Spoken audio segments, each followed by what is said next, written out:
अगर आपने कभी आकाश में देखी हुई चमक या अनोखी दिखावट देखी है तो शायद आपके दिमाग में भी ये प्रश्न उठा होगा कि क्या हमारे पृथ्वी पर एलियंस हो सकते हैं, और यदि हाँ तो वे हमें अभी तक क्यों नहीं मिले।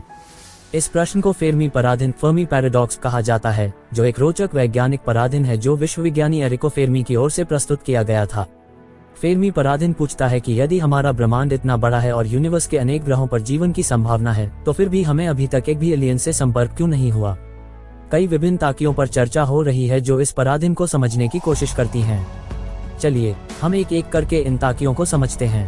दोस्तों, हमारी धरती लगभग 4.5 बिलियन साल पुरानी है और अनुमान है कि यहाँ जीवन की उत्पत्ति शुरुआती 1 बिलियन सालों में ही हो गई थी। अभी तक ज्ञात ब्रह्मांड में हमारी धरती ही एकमात्र ऐसी जगह है जहाँ इंसानों के रूप में इंटेलिजेंट लाइफ मौजूद है, पर इसके विपरीत हमारा ब्रह्मांड जो कि 13.8 बिलियन साल पुराना है और करीब 93 बिलियन लाइट ईयर्स के विशाल क्षेत्र में फैला हुआ है, वहाँ अभी तक हमें जीवन के कोई सबूत नहीं मिले हैं, जो कि काफी अजीब है। अगर हमारे आकाशगंगा मिल्की वे में कोई एलियन सभ्यता हम इंसानों से केवल कुछ लाख सालों पहले ही अस्तित्व में आई होगी, तो वर्तमान समय वो टाइप 2 या टाइप 3 सिविलाइजेशन बन चुके होंगे, जो कि डसन स्फीयर जैसे विशाल मेगास्ट्रक्चर का निर्माण करने में सक्षम होंगे और साथ ही ये वार्प ड्राइव जैसी टेक्नोलॉजीज का उपयोग कर इंटरस्टेलर ट्रैवल करने में महारत हासिल कर चुके होंगे। ऐसे में ये इन टेक्नोलॉजीज का उपयोग कर दूसरे ग्रहों और सोलर सिस्टम्स को कॉलोनाइज करने में सक्षम हो चुके होंगे और केवल कुछ करोड़ सालों में ये एडवांस सिविलाइजेशन पूरे के पूरे गैलेक्सी को कॉलोनाइज और कंट्रोल करने में सक्षम होंगे। पर अभी तक हम इंसानों को हमारे आकाशगंगा में ऐसे किसी हाईली एडवांस सिविलाइजेशन का पता नहीं चला है। न अभी तक हमें उनका कोई मैसेज मिला है और न ही उनके द्वारा निर्माण किए गए किसी प्रोब या मेगास्ट्रक्चर का पता चला है। ऐसे में एनरिको फर्मी का सवाल ये था कि आखिर सभी कहाँ है।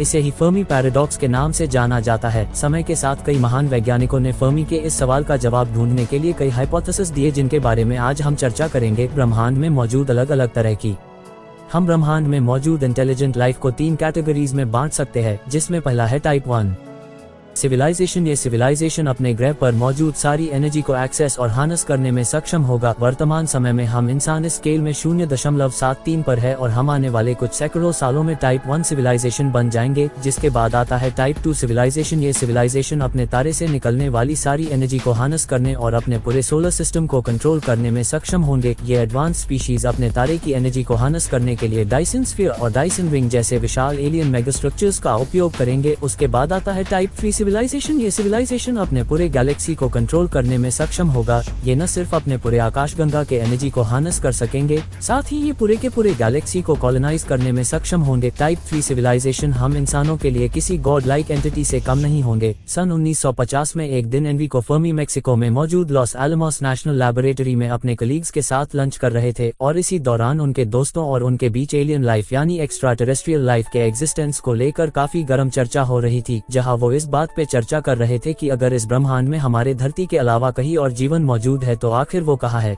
उनका तर्क था कि हमारी यह विशाल आकाशगंगा जो कि करीब 1 लाख लाइट ईयर्स के विशाल क्षेत्र में फैला हुआ है, यहाँ कई बिलियन स्टार्स मौजूद है और उनका चक्कर हमारे धरती की तरह ही कई ट्रिलियन प्लैनेट्स लगा रहे हैं। ऐसे में इनमें से किसी न किसी ग्रह पर जीवन जरूर पनपा होगा। हमारे ब्रह्मांड के उम्र को देखते हुए इन प्लैनेट्स पर जीवन को इवॉल्व होने में कई बिलियन सालों का समय मिल गया होगा, जो कि समय के साथ एक काफी एडवांस इंटेलिजेंट सिविलाइजेशन बन चुके होंगे, जो कि दूसरे ग्रहों, सोलर सिस्टम्स और अपने पूरे गैलेक्सी को कॉलोनाइज और कंट्रोल करने में महारत हासिल कर चुके होंगे। पर हमारे धरती पर अभी तक कोई भी एलियन मैसेज या किसी प्रकार का एलियन स्पेसशिप नहीं पहुंचा है। ऐसे में फर्मी का प्रश्न था कि वेयर इज एवरीबॉडी, आखिर सभी कहाँ है। फर्मी के सवाल के अलग अलग जवाब।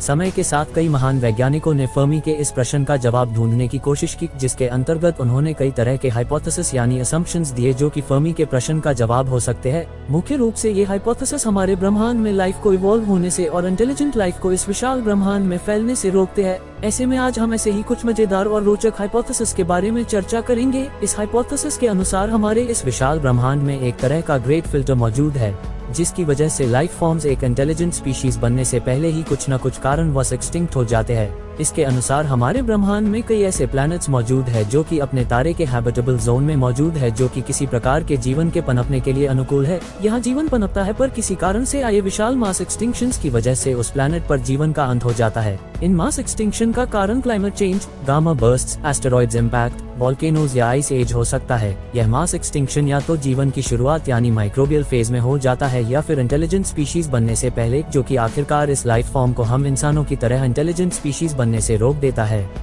उदाहरण के लिए हमारे धरती के केवल 500 मिलियन सालों के इतिहास में 5 बार भयानक मास एक्सटिंक्शंस आ चुका है, जिसने उस समय मौजूद 70 से 90% जीवों और पेड़ पौधों की प्रजातियों को विलुप्त कर दिया था। ऐसे में हम इंसान बेहद ही खुशनसीब है, हमारे एवोल्यूशन के बाद अभी तक कोई भयानक मास एक्सटिंक्शन नहीं आया है। इस हाइपोथेसिस के अनुसार हमारे इस विशाल ब्रह्मांड में हमारी पृथ्वी की तरह हैबिटेबल प्लैनेट्स बहुत रेयर है और केवल कुछ गिने चुने प्लैनेट्स पर ही धरती की तरह जीवन पनप पाता है। इसके अनुसार किसी भी ग्रह पर जीवन के पनपने के लिए 3 मुख्य इंग्रेडिएंट्स का होना जरूरी है, जो कि है लिक्विड वाटर, एनर्जी और ऑर्गेनिक मॉलिक्यूल्स। हैबिटेबल जोन में मौजूद प्लैनेट्स पर लिक्विड वाटर और पर्याप्त रूप में एनर्जी मौजूद होती है, जी की जीवन के पनपने के लिए काफी महत्वपूर्ण होते हैं। पर इन 3 इंग्रेडिएंट्स का किसी ग्रह पर मौजूद होना भी लाइफ की गारंटी नहीं होता। कई और ऐसे फैक्टर्स है जो कि जीवन के एवोल्यूशन को अफेक्ट करते हैं, जो कि है उस प्लैनेट के तारे की stability, gamma ray bursts, gravity, atmosphere, planetary collisions आदि। उदाहरण के लिए वीनस और मार्स को लेते हैं। ये दोनों ग्रह हमारे तारे के हैबिटेबल जोन के आउटर और इनर रीजन में मौजूद है।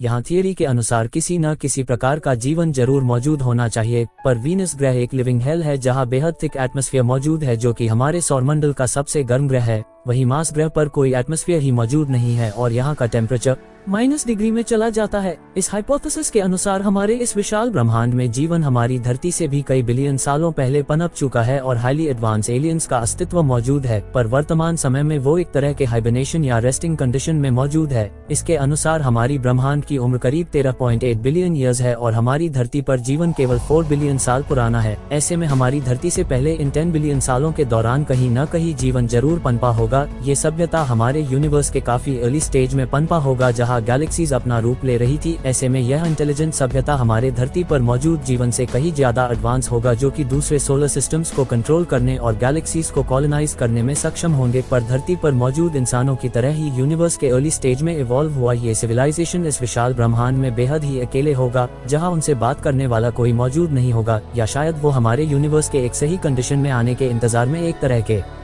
डीप स्लीप या कहे लंबे हाइबरनेशन में चले गए होंगे, और जब कंडीशन उनके अनुकूल होगा और उनसे बात करने लायक सभ्यताएं ब्रह्मांड में पनप चुकी होंगी, तब वो अपने इस डीप स्लीप से उठेंगे। इस हाइपोथेसिस के अनुसार हमारे ब्रह्मांड में कई एडवांस सभ्यताएं मौजूद है, पर वो बिना किसी इंटरफेस के ह्यूमंस को इवॉल्व होने देने के लिए हमारी धरती से दूरी बनाए हुए है।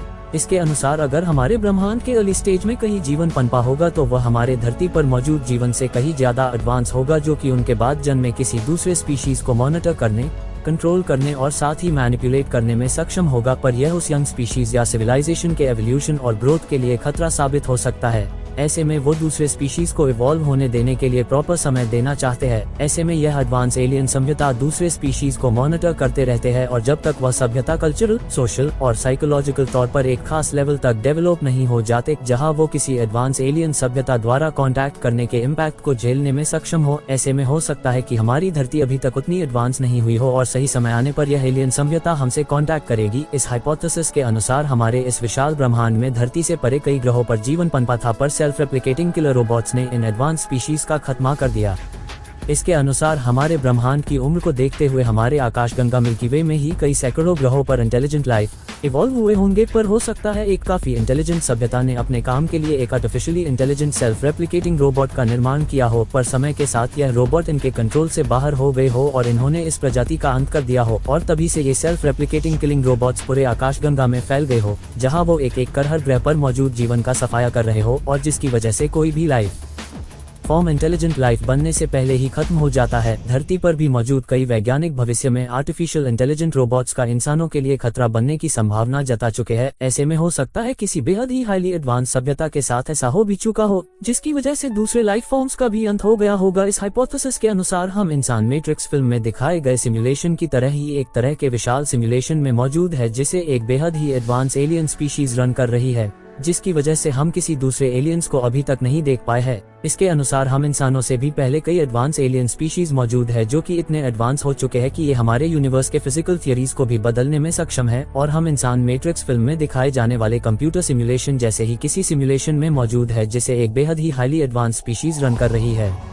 इस सिमुलेशन के जरिए यह एडवांस एलियन सभ्यता किसी दूसरे स्पीशीज को बेहद ही एडवांस बनने और उसे दूसरे एलियन स्पीशीज से कांटेक्ट करने से रोकती है, ताकि भविष्य में जाकर वो उनके लिए कोई खतरा न बने। अपने इस सिमुलेशन में वो अपने फिजिक्स मॉडल्स और दूसरे मॉडल्स के जरिए उस सभ्यता के टेक्निकल और स्पेस एडवांसमेंट को काफी स्लो और लिमिट कर देती है। इस हाइपोथेसिस के अनुसार हमारे ब्रह्मांड की विशालता और तारों के बीच मौजूद दूरी को देखते हुए किसी सभ्यता को एक्सटिंक्ट होने से पहले किसी दूसरी सभ्यता से कांटेक्ट करने के लिए काफी कम समय मिल पाता है। इसके अनुसार हमारा ब्रह्मांड जो कि लाइफ, टाइम और स्पेस के इर्द गिर्द घूमता है, उसमें कई इंटेलिजेंट सभ्यताओं ने जन्म लिया होगा, पर हमारे ब्रह्मांड में कई लिमिटेशंस मौजूद है जो कि एक इंटेलिजेंट सभ्यता को दूसरे इंटेलिजेंट सभ्यता से संपर्क करने से रोकती है। हो सकता है एक इंटेलिजेंट सभ्यता दूसरे इंटेलिजेंट सभ्यता से संपर्क करने और उनका रिप्लाई पाने से पहले ही एक्सटिंक्ट हो जाते हैं। ऐसे में वह इंटेलिजेंट सभ्यता कभी नहीं जान पाएगी कि उनके अलावा इस ब्रह्मांड में कोई दूसरी एडवांस सभ्यता मौजूद है या नहीं।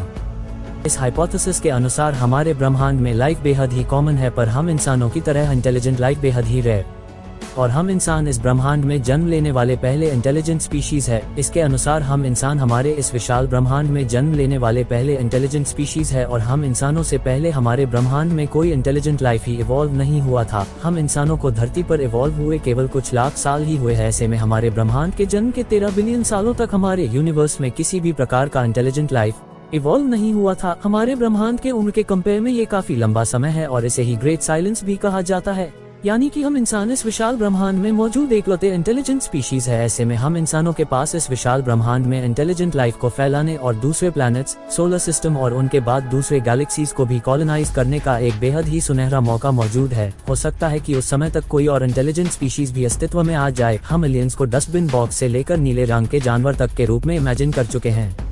हमारी इमेजिनेशन में कभी एलियंस दोस्त हैं और कभी दुश्मन भी, लेकिन हमारी इमेजिनेशन असलियत नहीं, असलियत कुछ और है। लेकिन ये है क्या? पहली असलियत ये है कि हाँ, वो एग्जिस्ट करते हैं। फर्मी ने कहा था कि आंख बंद करके अगर आप कहते हैं कि अंधेरा है तो आप खुद को ही धोखा दे रहे हैं। वो एग्जिस्ट करते हैं, लेकिन उनके और हमारे बीच बहुत दूरी है। ये दूरी केवल लाइट ईयर्स की ही नहीं बल्कि टेक्नोलॉजी की भी है। जरा सोचिए, क्या आप मोबाइल का यूज कर किसी चिट्ठी भेजने वाले व्यक्ति से बात कर सकते हैं? ये पॉसिबल नहीं है। मोबाइल और लेटर्स कम्युनिकेशन के दो अलग अलग मीडियम हैं, और ये भी हो सकता है कि हमारा मोबाइल उनके किसी और मीडियम से ज्यादा स्ट्रॉन्ग ना हो, लेकिन सच तो यही है कि जब तक मीडियम सेम नहीं होगा हम उन्हें नहीं ट्रेस कर सकते हैं, ना वो हमें ट्रेस कर सकते हैं। हमारे और उनके पास मीडियम एक जैसा हो तभी हमारी बात हो सकती है। ये एक भाषा की तरह है, लेकिन क्या पता आज से 100 साल बाद हमारे पास वो मीडियम होगा। क्या आज से 500 साल पहले कोई उड़ने की कल्पना कर सकता था? लेकिन आज इंसान उड़ सकते हैं अपने दम पर, अपनी इंटेलिजेंस के दम पर। उसी तरह आने वाले भविष्य में कुछ भी हो सकता है। हम डायनासोर की तरह सिर्फ इतिहास का पन्ना बनकर भी रह सकते हैं, और यह भी हो सकता है कि हम ये जान ले कि हम दुनिया में एग्जिस्ट करने वाले इकलौते इंटेलिजेंट स्पीशीज हैं। भविष्य में हमें बस फर्मी के सवाल का जवाब ढूंढना है कि आखिर वो कहाँ हैं, इस उम्मीद के साथ कि हाँ वो हैं। वीडियो को अंत तक देखने के लिए शुक्रिया। वेयर आर दे का जवाब आपके हिसाब से क्या हो सकता है, हमें नीचे कमेंट करके जरूर बताएं।